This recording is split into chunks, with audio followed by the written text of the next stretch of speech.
जहाँ पहुँचे न सूरज के धा कवि जी, वहाँ पहुँची ले रउआ वाह वाह कवि जी, वाह वाह कवि जी।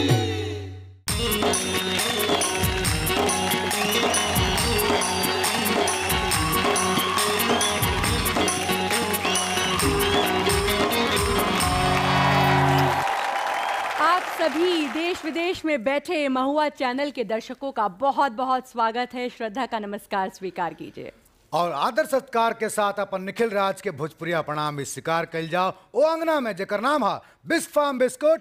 वाह कवि जी, वाह कवि जी, वाह कवि जी, वाह कवि जी, वाह वाह वाह कवि जी, वाह अरे वाह कवि जी। हमनी के साथ बड़न देश के जान माल बड़ बड़ कवि लोग जे हंसईहन गुदगुदईहन और अकेलापन दूर भगईहन। तो स्वागत करी ऊ कवि के जिनके बारे में हम इतने कहें कि उनका जिंदगी में नहीं कोनो हड़बड़, रच रहल बाण कविता बड़ बड़, आ रहल बाण रुड़की से सिकंदर हयात गड़बड़।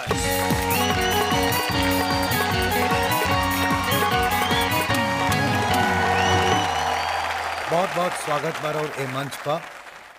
जितना हम जानत नहीं कि रुआ ओ प्रदेश से बानी, वो जगह से बानी जहाँ सब कुछ 100% होला, शिक्षा 100%, नौकरी 100% और काका 100% होला। इतनी बताया मेरे हमरे के सिकंदर हयात गड़बड़ जी रुड़की से मंगवाया गया हूँ और 4 पंक्ति अपने इंट्रोडक्शन में देता हूँ कि मुझ पे तहमत हर किसी की यूं भी सुबह शाम है, देश के कुछ पागलों में मेरा अव्वल नाम है। क्या बात है, क्या बात। जिक्र जब मेरा सुना तो कह दिया शैतान ने, भाई गड़बड़ हो जहां मेरा वहां क्या काम है। क्या बात है, जोरदार ताली स्वागत किया जाए। जहाँ पहुँचे न सूरज के धा कवि जी, वहाँ पहुँची ले रउआ वाह वाह कवि जी, वाह वाह कवि जी।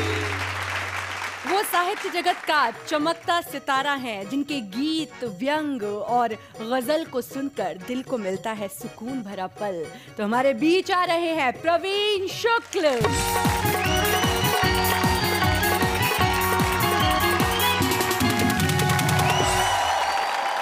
सबसे पहले बस यही गुजारिश करूंगी कुछ पंक्तियां हो जाए। अरे वाह वाह, जरूर। मैंने बोतल से निकले हुए जिन्न से कहा यदि संभव हो तो भारत की भूमि से भ्रष्टाचार भगा दो।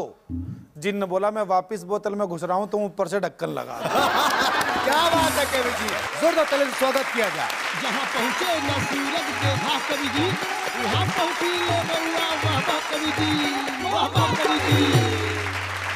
और अब आ रहे हैं हमारे बीच ऐसे कवि जो आपको हंसाएंगे, गुदगुदाएंगे और आपको इस कविता में, अपने व्यंग में मर्म भी समझाएंगे। जोरदार ताली से स्वागत किया जाए वेद प्रकाश वेद जी का।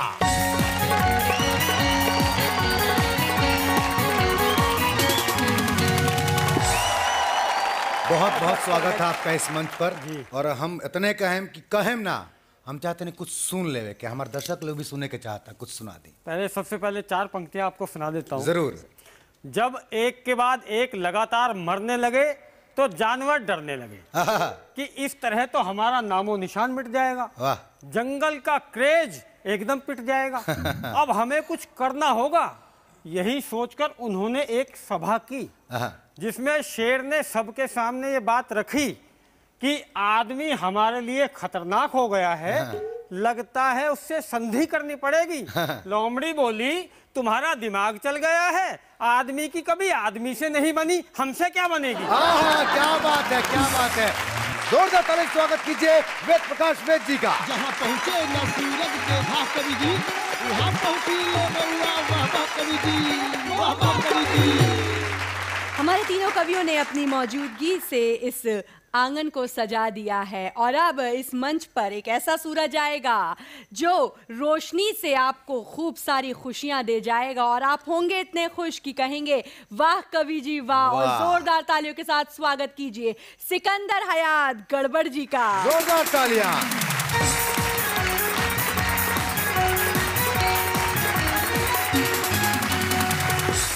दोस्तों,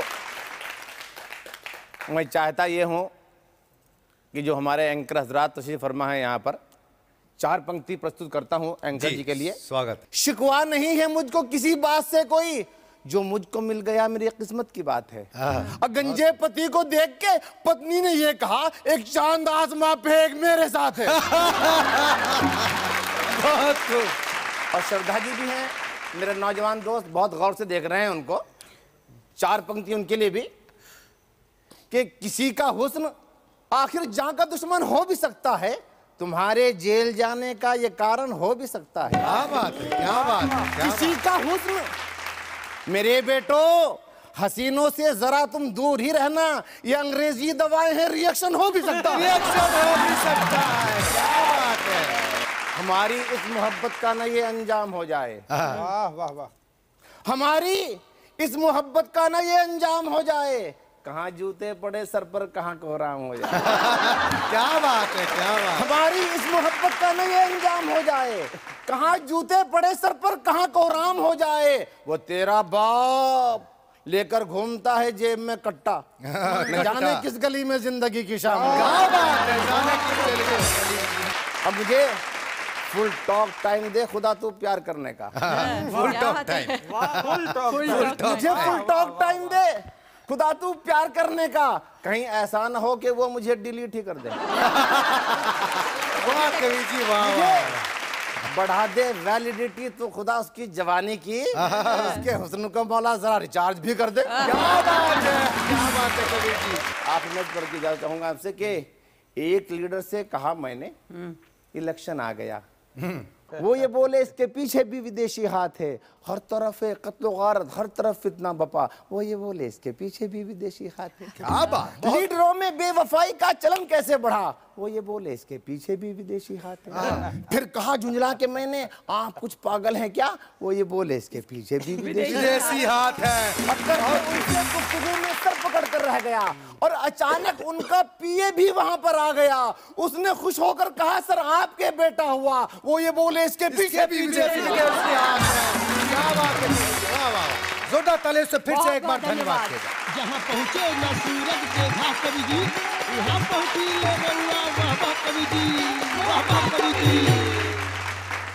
अब वक्त हो चुकल बा एक छोट ब्रेक के बाद जल्दी हाजिर होके हम ऐसे ही जारी रही हंसी के अंगना। और आप कहीं मत जाइएगा, देखते रहिएगा बिस्क फार्म बिस्कुट। वाह कवि जी। वाह कवि जी, वाह वाह वाह कवि जी, वाह अरे वाह कवि जी। मैंने अभी पिछले दिनों देखा, वो एक लड़का लड़की पार्क में बैठे थे। अचानक लड़के ने लड़की से कह दिया आज की शाम तेरी जुल्फों की छांव में सुस्ताना चाहता हूँ। इतना सुनते ही लड़की ने नकली बाल उतार के हाथ में पकड़ा दी। पीछे दशहरा पर रावण दिल्ली आया था। अच्छा। हाँ, मैं बिल्कुल सच्ची घटना बता रहा हूँ आपको। जी। तो उस बेचारे का क्या हाल हुआ सुनिए जी। वाह कवि जी, वाह कवि जी, वाह कवि जी, वाह वाह वाह कवि जी, वाह अरे वाह कवि जी। स्वागत बाबू अंगना में जेकर नाम है बिस्क फार्म बिस्कुट। वाह कवि जी। वाह कवि जी, वाह वाह वाह कवि जी, वाह अरे वाह कवि जी। इतने यकीन से तो नहीं कह सकते कि हम आपको याद रख पाएंगे, पर ये दावा है हमारा कि जब वो यहाँ आएंगे तो आप उन्हें कभी नहीं भूल पाएंगे। जोरदार तालियों के साथ स्वागत करिए प्रवीण शुक्ल जी का। जोरदार तालियां।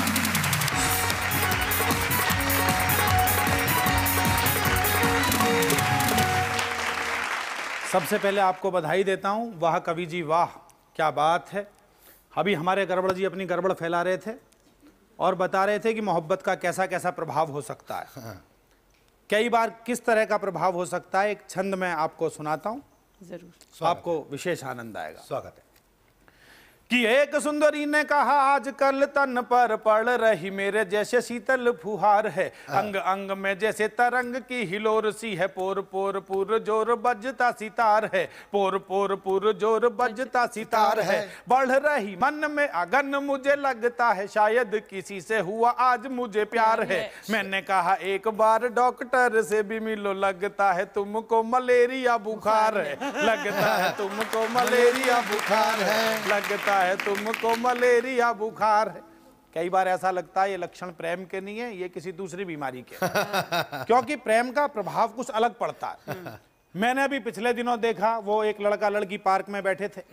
अचानक लड़के ने लड़की से कह दिया आज की शाम तेरी जुल्फों की छांव में सुस्ताना चाहता हूँ। इतना सुनते ही लड़की ने नकली बाल उतार के हाथ में पकड़ा दिया। बात एक ऐसी सुंदरी जिसने विचित्र वेशभूषा बना रखी है, तो उसको देखकर अलग अलग लोगों को कैसा लगा देखिएगा, आपको आनंद आएगा। सुनाता हूं।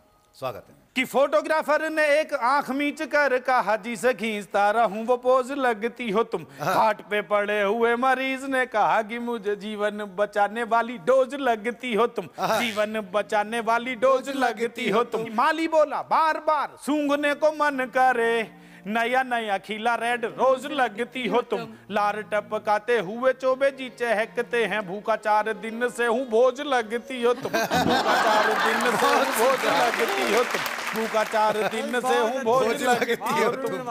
सुंदरी आगे बढ़ी और उसे गड़बड़ जी जैसे गड़बड़ फैलाने वाले एक शायर ने देखा, तो देखिए उसने क्या कहा कि शायर ने कहा, क्यों ना तुम पे गजल कहूँ शायरी का, मुझको शबाब लगती हो तुम। जिसे देख कर मन मांसाहारी होने लगे, शाकाहारियों को वो कबाब लगती हो तुम। शाकाहारियों को वो कबाब लगती हो तुम।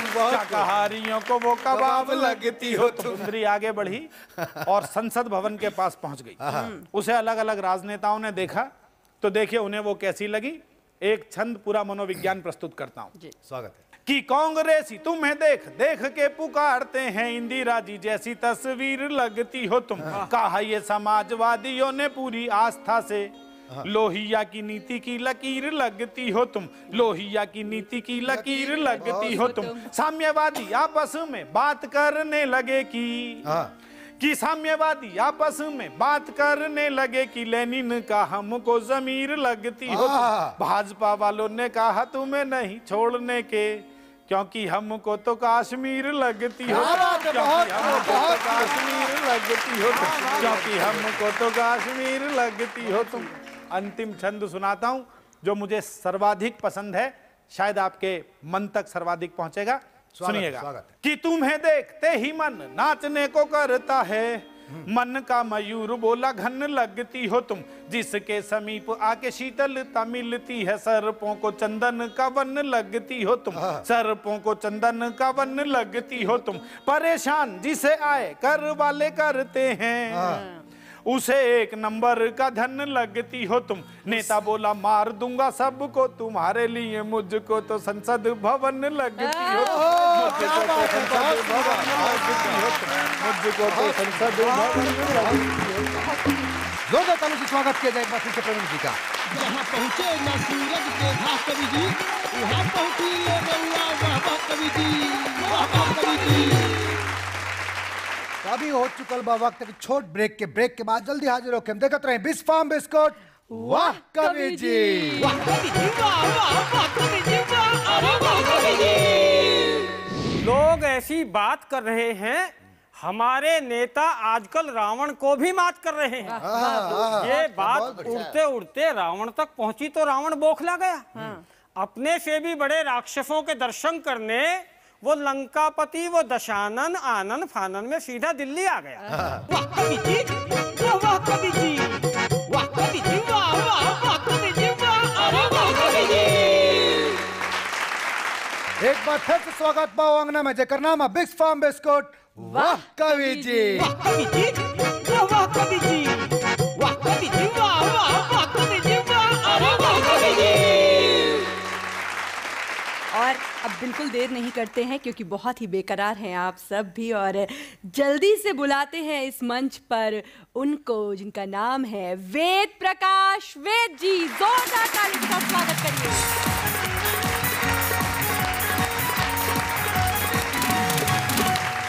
अभी वैलेंटाइन डे निकला है, मैं तो सीधी बात करने वाला आदमी हूँ। जुड़िए, आप पहली पंक्ति से जुड़ेंगे तो आपको आनंद आएगा। लड़का लड़की के चक्कर में रोजाना 6 मील से आता था। उसकी मेहनत देखिए, मेहनत देखिए उसकी। लड़का लड़की के चक्कर में रोजाना 6 मील से आता था, उसे छेड़ता था और एक ही गाना गाता था। तेरे घर के सामने एक घर बनाऊंगा, तेरे घर के सामने एक घर बनाऊंगा। लड़की को ये बातें बिल्कुल भी नहीं पछती थी, वो ऐसी वैसी बातों से बचती थी। सो मरती क्या न करती, एक दिन डरती डरती अपने बाप को सारी बातें बता बैठी। बाप की मूछें गुस्से में ऐठी। अच्छा मेरे घर के सामने घर बनाने का ख्वाब, लगता है उसके दिन आ गए खराब। हाँ। बर्बाद होना उसकी किस्मत में है लिखा, अब कभी गा दे ये गाना दोबारा तो कहना घर बनाने की छोड़, तू खाली प्लाट लेकर ही दिखा। क्या बात है, बहुत तू खाली प्लाट लेकर ही दिखा। 1 लाख रुपए गज का भाव है मेरी कॉलोनी में। पूरा का पूरा खप जाएगा, प्लाट के बदले खुद नप जाएगा। और यदि हो ही जाए कोई अजूबा, पूरा कर ही ले वो अपना मंसूबा, तो बेटी तू भी निसंकोच उसको वर लेना, एक झटके में शादी कर लेना, क्योंकि वो लड़का जीवन के किसी भी स्तर पर फेल नहीं है। घर बनाना आज के जमाने में कोई हंसी खेल नहीं है। घर बनाना आज के जमाने में कोई हंसी खेल नहीं है। बहुत। और एक मैं आपको और कविता सुनाता हूँ जी, स्वागत है पीछे दशहरा पर रावण दिल्ली आया था। अच्छा। हाँ, मैं बिल्कुल सच्ची घटना बता रहा हूँ आपको। जी। तो उस बेचारे का क्या हाल हुआ सुनिए जी। लोग ऐसी बात कर रहे हैं, हमारे नेता आजकल रावण को भी मात कर रहे हैं। ये बात उड़ते उड़ते रावण तक पहुंची तो रावण बौखला गया। अपने से भी बड़े राक्षसों के दर्शन करने वो लंकापति, वो दशानन आनन फानन में सीधा दिल्ली आ गया। अपने से भी बड़े महारथियों के दर्शन करने वो लंकापति, वो दशानन आनन फानन में सीधा दिल्ली आ गया। क्या बात? स्टेशन से बाहर आते आते घटना घट चुकी थी। टैक्सी करने के पैसे भी नहीं बचे थे, अगले की जेब कट चुकी थी। निराश मायूस लंकेश, चेहरे पे उदासी, मन में क्लेश लिए वो मुझसे टकराया। बोला भाई साहब, आप भारतीयों के हाथ जोड़ते हैं, आपकी तरक्की देखकर तो हम भी शर्मा गए। त्रेता में नाक काटने से चले थे, कलयुग में जेब काटने पर आ गए। कलयुग में जेब काटने पर आ गए। वो तो भला हो मंदोदरी का, 100 का नोट अलग से अंटी में फंसा दिया था। वरना खाने के भी पैसे नहीं बचते, मुझे तो मरवा दिया था। मुझे क्या पता था सीता को चुराकर राम का दिल दुखाने के मुझे ये फल भोगने पड़ेंगे कि मैं फलों को तरस जाऊंगा। मेरी समझ में नहीं आ रहा इन 100 रुपए में मैं भला क्या खाना खाऊंगा। मैंने कहा राम को क्यों इल्जाम दे रहे हैं, राम को सताने वाले तो मजे ले रहे हैं। वो त्रेता होगा जहां राम को सताने पर मातम पुरसी मिलती है। ये कलयुग है रावण डार्लिंग, यहाँ राम को सताओगे तो कुर्सी मिलती है। और रही बात खाना खाने की, तो चिंता मत कर, सामने ढाबे में 70-80 रुपए में बहुत बढ़िया थाली मिल जाएगी। तेरी तबीयत खिल जाएगी। जा, मैं इंतजार कर रहा हूँ, तू खाकर आ। रावण ढाबे में गया और जब बाहर आया तो अगले के कपड़े और मुंह दोनों उतरे हुए थे। अच्छा। मैंने कहा क्यों रावण, कपड़े क्यों उतार लिए? बोला उतार नहीं लिए, ढाबे वाले ने उतरवा लिए। मैंने कहा तुम्हारे पास तो 100 रुपए का नोट था। सुनकर रावण रुआंसा हो गया, पर किसी तरह अपने आंसू रोक लिए। कहने लगा मैं क्या करता। अगले ने 70 रुपए पर हेड के हिसाब से 700 ठोक दिए। अगले ने 70 रुपए पर हेड के हिसाब से 700 ठोक दिए। पर अब मुझे कोई गिला नहीं है, अब मैं ये ही सोचकर नहीं रोता कि जिन नेताओं के दर्शन करने के चक्कर में मेरा ये हाल हो गया, अगर सच में उनके दर्शन हो गए होते तो मेरा क्या हाल होता। तो मेरा क्या हाल होता। तालियों से स्वागत कीजिए। बहुत धन्यवाद। बहुत धन्यवाद। पहुंचे न सूरज के घाट कवि जी, यहाँ पहुंची ले बउआ, वाह वाह कवि जी, वाह वाह कवि जी।